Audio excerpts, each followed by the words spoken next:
जय हिंद दोस्तों, welcome to the session for today as a part of Vande Mataram series. आज मैं आप लोगों के साथ फंडामेंटल ड्यूटीज़ डिस्कस करूंगा। ये एक ऐसा टॉपिक है जो नॉर्मली हर एक एस्पिरेंट जो यूपीएससी के पेपर दे रहा, चाहे वो सीडीएस दे रहा, चाहे एनडीए दे रहा, चाहे सीएपीएफ और फॉर दैट मैटर आईएएस का एग्ज़ाम, लोग फंडामेंटल ड्यूटीज़ को इतना सीरियसली नहीं लेते। अगर आप किसी भी स्टूडेंट से पूछो, उनको फंडामेंटल ड्यूटीज़ याद भी नहीं होती। लेकिन मेरा मानना, अगर आप पेपर देखो, हर बारी यूपीएससी फंडामेंटल ड्यूटीज़ पे क्वेश्चन डालता और बच्चा कर नहीं पाता, क्योंकि रिसेंट भी पेपर में अभी आपने जो सीडीएस दिया 2022 का 1 का, उसमें भी था। एनडीए में भी पूछा जाता फंडामेंटल ड्यूटीज़ पे क्वेश्चन। पहचानिए कौन कौन सी ड्यूटीज़ हैं।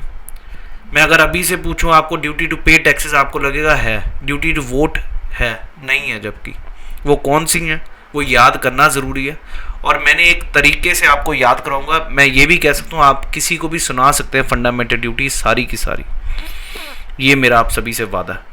और इस पे क्वेश्चन एफकैट में भी आ जाते हैं, एक इंट्रोडक्शन पर क्वेश्चंस। लाइक फंडामेंटल ड्यूटीज़ की अगर मैं बात करूँ तो ये मेरे भाई संविधान में पहले थी ही नहीं, ये ऐड की गई है बाद में।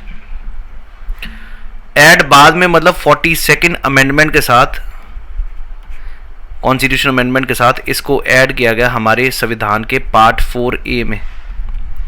और आर्टिकल 51A के अंदर ये 10 ड्यूटीज़ उस समय ऐड की गई थी। और उस समय सरकार थी इंदिरा गांधी की। इन्होंने एक कमेटी बनाई थी जिसके तहत ये बनी थी सरदार स्वर्ण सिंह कमेटी। तो इस कमेटी के तहत ये फंडामेंटल ड्यूटीज़ ऐड की गई थी 10। पार्ट 4A क्यों? क्योंकि पार्ट 4 डीपीएस पे, उसके बाद पार्ट 5 आ जाता है यूनियन एग्जीक्यूटिव का। तो बीच में जगह दी पार्ट 4A को, दैट इज़ फंडामेंटल ड्यूटीज़। और 51 आपको पता डीपीएसपी आखिरी इंटरनेशनल पीस वाला। तो 52 there shall be a president. तो बीच में एक जगह दे दी आर्टिकल 51A। ये वैसे फंडामेंटल ड्यूटीज़ का जो कॉन्सेप्ट है, ये हमने रशिया से लिया, यूएसएसआर रशिया से। ये ड्यूटीज़ किसकी हैं? सिटीजन्स की। These are the duties of the citizens. एक और चीज़ याद रखिएगा, they are non justiciable in courts, मतलब इन्फोर्सेबल नहीं है कोर्ट्स में। लेकिन अगर कल को एग्जीक्यूटिव एक्शन, लेजिस्लेटिव एक्शन के तहत इसको इन्फोर्सेबल करने की सोच रही है सरकार, तो कर सकती है।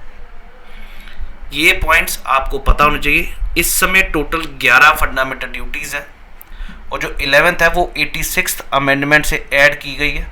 और अगर आपको 86th अमेंडमेंट याद हो, that is related to education. तो ये भी एजुकेशन रिलेटेड है, हमारी 11th फंडामेंटल ड्यूटी। ये जितने भी मैंने आपको पॉइंट्स बोले, I hope everybody agree with these things. सभी लोग ये समझ चुके होंगे। मैं कह रहा हूँ कोई भी फंडामेंटल ड्यूटी पे क्वेश्चन आ जाए यूपीएससी का, आप सब क्वेश्चन कर पाओगे। अब ड्यूटीज़ देखनी है। पहली 3 जो ड्यूटीज़ हैं, मैं अभी जो दिखाऊंगा अगली स्लाइड पे, आपको इन तीनों ड्यूटीज़ में एक चीज़ दिखेगी, नेशनलिज्म। नेशनलिज्म मतलब देशभक्ति, पेट्रियोटिज्म। हर तीनों ड्यूटीज़ में नेशनल वर्ड आ रहा है। जैसे पहली ड्यूटी आप पढ़ोगे, नेशनल फ्लैग, नेशनल एंथम को और संविधान को फॉलो करना चाहिए। पूरा वर्ड बाय वर्ड तो नहीं, लेकिन आपका अंदाज़ा होगा क्या बात की गई है। एक और ड्यूटी है, to cherish and follow the noble ideals inspired during freedom struggle during the national struggle for freedom. तो वहाँ पर भी नेशनल वर्ड आता है।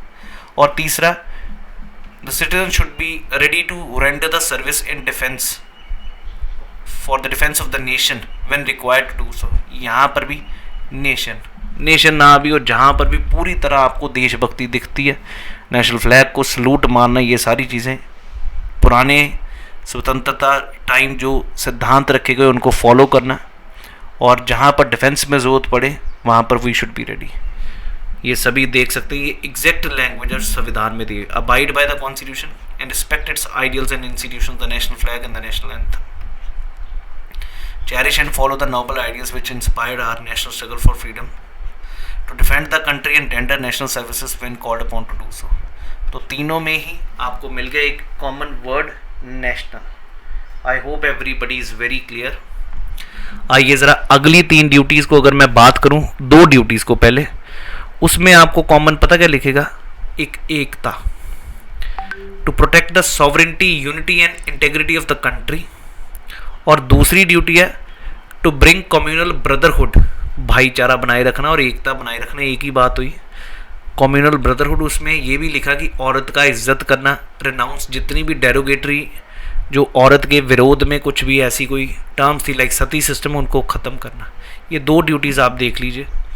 To uphold protect the sovereignty, unity and integrity, to promote harmony and the spirit of common brotherhood amongst all the people of India.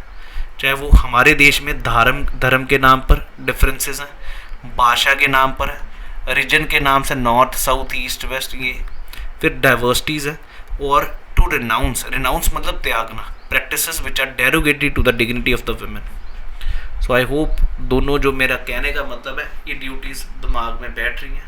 पहली 3 national, अगली 2 किसमें unity, 5 हो गई। इसके बाद 3 हम जो करेंगे वो किस चीज़ पे है, वो मेरे दोस्त उस पे है अपना प्रोटेक्शन पे। मतलब प्रोटेक्शन किसको, एक तो प्रोटेक्ट करना एनवायरनमेंट को, एक आपको प्रोटेक्ट करना पब्लिक प्रॉपर्टी को, और तीसरा प्रोटेक्ट करना अपने कल्चर को। ये 3 है जी हमारी अगली ड्यूटीज़, हेरिटेज को, कल्चरल हेरिटेज को बचाना। तो तीनों कहाँ पे आपको याद रहेगा, प्रोटेक्शन से। तो ये भी 3 याद रखें। To value and preserve means protect करना rich heritage of our composite culture. To value, protect, improve the natural environment including forests, lakes, rivers, wildlife and to have compassion for life creatures. तीसरा to safeguard का मतलब क्या हुआ, बचाना public property and to abjure violence. I hope everybody is very clear about these 3 duties also. So total हो गई 8, अगली 3।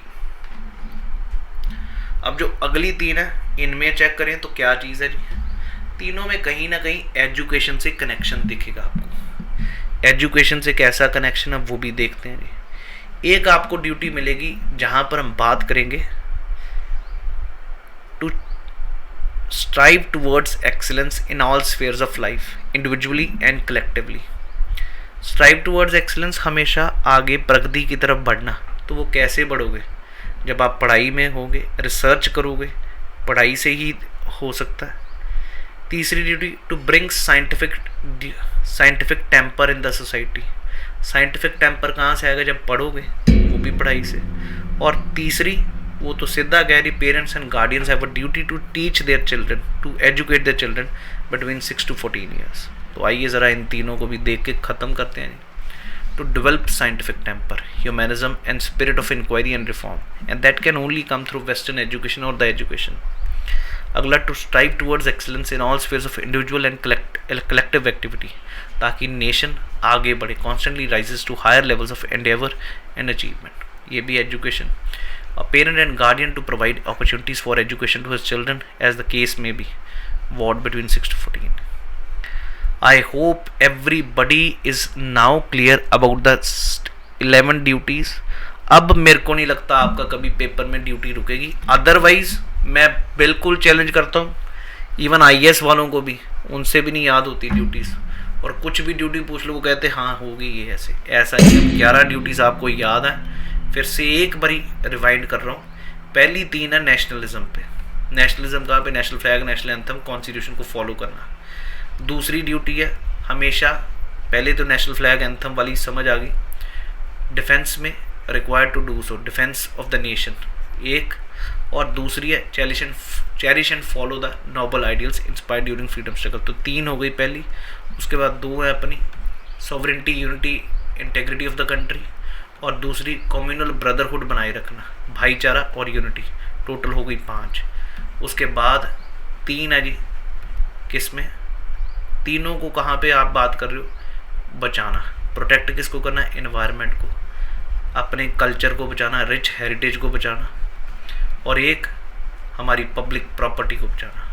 फिर 3 है एजुकेशन पे, to strive towards excellence in all spheres of life individually and collectively. और एक duty है जी to abjure violence. एक तो strive towards excellence in all spheres of life individually and collectively so that nation grows high. और एक है to bring scientific temper in the country. और आखिरी parents and guardians have a duty. मेरे हिसाब से अब 11 ड्यूटीज़ आपके दिमाग में बैठ चुकी हैं। अगर आपको ये तरीका सही लगे तो प्लीज़ इसको लाइक करिएगा, इसको शेयर करिएगा, और हो सके तो सब्सक्राइब करके शेयर करते जाइए। हमारी Vande Mataram series is definitely going to bring a big impact on all those people who are preparing for CDS, CFF or ND exam, so that they know what is to be remembered, what not to be. इतना ही लक्ष्मीकांत में fundamental duty पढ़ना अपने paper के लिए, इससे आगे पीछे कुछ नहीं आने वाला। तो ये था जी आज का सेशन। थैंक यू, जय हिंद।